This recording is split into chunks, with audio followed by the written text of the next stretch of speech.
Welcome again to Eye on the Tigers News. I'm Melissa Greco. And I'm Kennedy Lamb. Thanks for joining us. Here's the news we're following. 2 Palestinian cousins stormed a Jerusalem synagogue earlier today, attacking worshippers with meat cleavers and a gun during morning prayers, and killing 4 before they were shot dead by police. The attack, the deadliest in Jerusalem in 6 years, ratcheted up fears of sustained violence in the city, which is already on edge amid soaring tensions over its most contested holy site. 3 Americans and 1 Briton were killed in the attack. A surgeon who contracted Ebola while working in his native Sierra Leone died yesterday while being treated in a biocontainment unit at a Nebraska hospital, according to the Associated Press. Dr. Martin Salia arrived Saturday in very critical condition to be treated at the Omaha hospital, where 2 other Ebola patients have been successfully treated. The Islamic State group released another graphic video on Sunday in which a black-clad militant claimed to have beheaded a U.S. aid worker, Peter Kasich, who was captured last year. The militant was standing over a severed head, but it was not immediately possible to confirm that it was Kasich, 26, who was pictured in the video. U.S. officials later confirmed the video's authenticity. Kasich was a former medic in the Army Rangers before becoming an aid worker.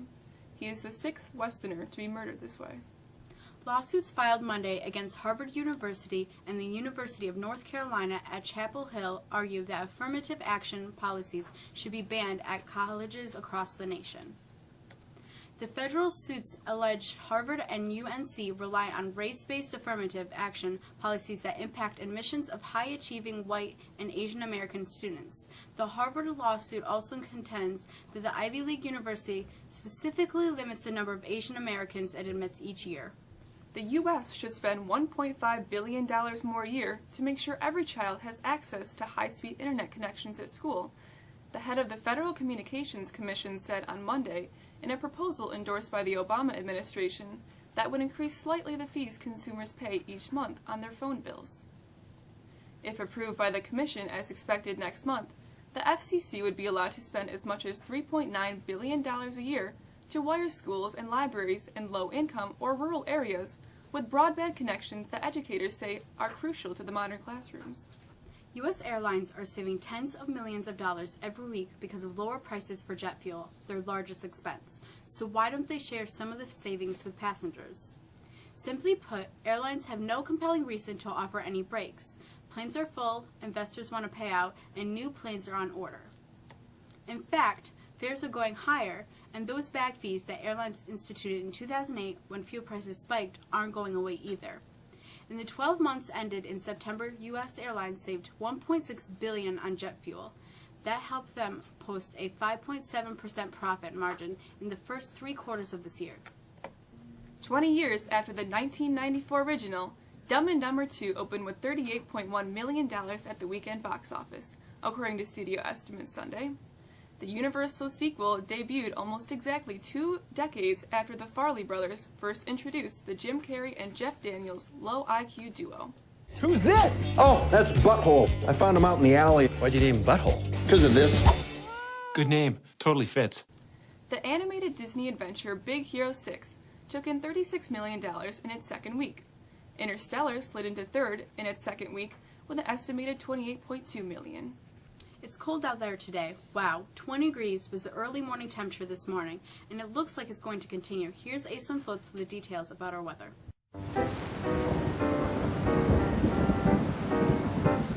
Well, I think we can safely call it. We're in winter. In 40 miles from Mexico, winter has appeared with a vengeance. Lake-effect snow bands have set up over parts of Jefferson and Lewis counties, and snowfall totals could exceed 3 feet in some areas. Snow is falling at a rate of 3 to 5 inches an hour. That snow will continue through Tuesday night, before starting to shift a little south and headed our way.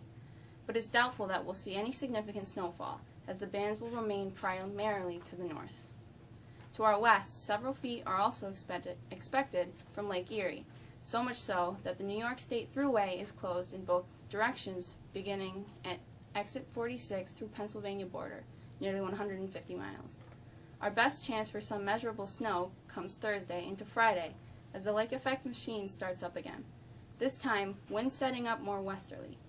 Cold and wind for us today and Wednesday and of course, we could see limited snow showers. For Peek at Sports, here's Nathaniel Schrader.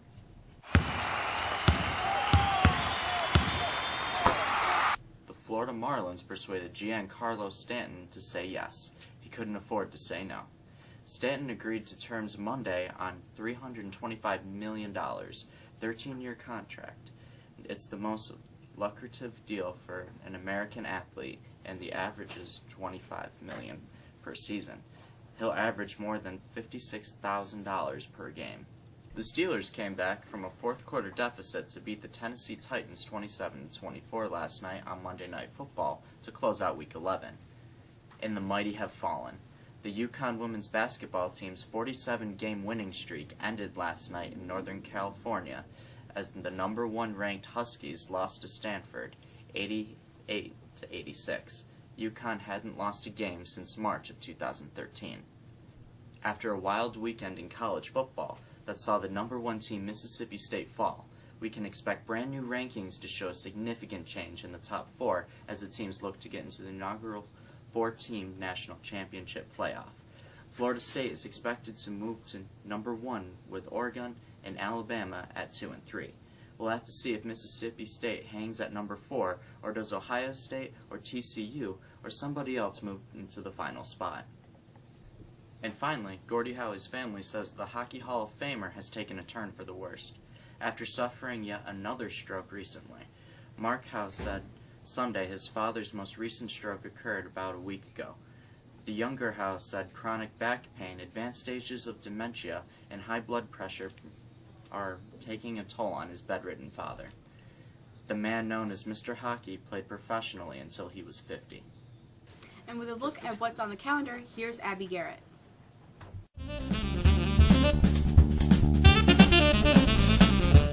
A look at the calendar shows there's an important deadline coming up.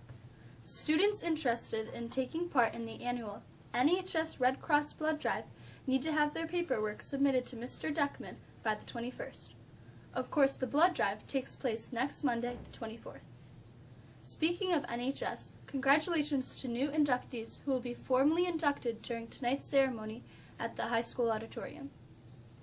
Students should make an effort to get to the library this week to check out the French artist Claude Monet displays sponsored by the French Club. And this Thursday, the Friends of Rachel Club will be back with their weekly challenge. Students, faculty, and staff can take part by going to the main foyer before first period. Thanks, and if you've got something that should be on the calendar, let us know by contacting Mr. Charbonneau. Have a great day. And finally today with our history lesson, we welcome Sarah Petricola. A look at today in history shows that in 1883, the United States and Canada adopted a system of standard time zones.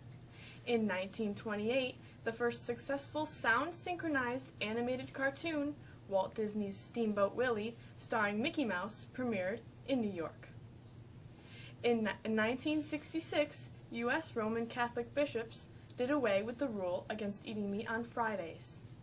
On November 18, 1978, more than 900 people died in Jonestown, Guyana, after People's Temple cult leader Jim Jones urged them to kill themselves by drinking cyanide-laced grape punch.